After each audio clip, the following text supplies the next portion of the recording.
Millions of Americans carefully budget every month, yet many millionaires couldn't tell you what they spent on coffee last week, and that contradiction hides a money secret most people never notice.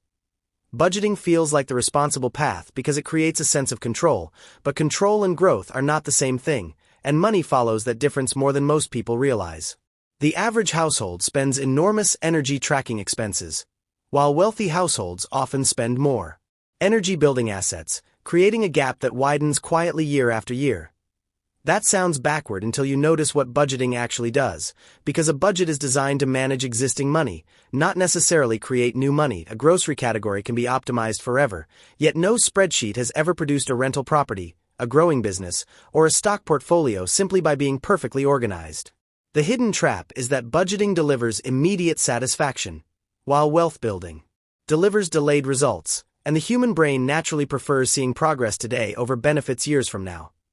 Financial apps understand this perfectly, because watching spending charts feels productive even when net worth remains unchanged, creating movement without necessarily creating momentum. Now consider two workers earning the same salary, living in similar neighborhoods, and facing the same bills, yet ending up in completely different financial situations 10 years later. The first person spends hours reducing small expenses and celebrating tiny savings, while the second focuses on acquiring assets that continue producing value long after the paycheck arrives. At first, the difference appears small, because both still drive to work, pay taxes, and face rising costs, but the gap grows beneath the surface where few people look. Every asset creates a tiny worker that never sleeps, whether it's a stock paying dividends, a business generating profits, or real estate producing rent month after month. Expenses remove money once, but assets change the direction of future money, turning financial growth from an effort into a system that gradually starts working alone.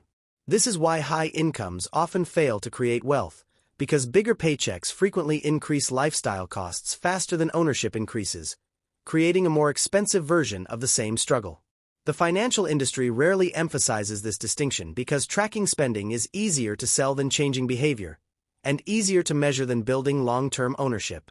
Meanwhile, wealthy people often appear less disciplined than they actually are, because their discipline exists in allocation decisions rather than daily spending decisions. Instead of asking how to control every dollar, they ask where each dollar can work, shifting attention from consumption management toward ownership accumulation. That does not mean budgets are useless.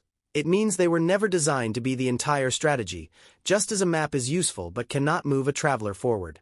The uncomfortable reality is that budgeting protects money, while assets multiply money, and confusing those two jobs has quietly delayed wealth building for millions of people. The next time someone claims budgeting is the secret to becoming rich, notice the question hiding underneath. If managing money creates wealth, why do the wealthiest people spend so much time focused on owning things instead?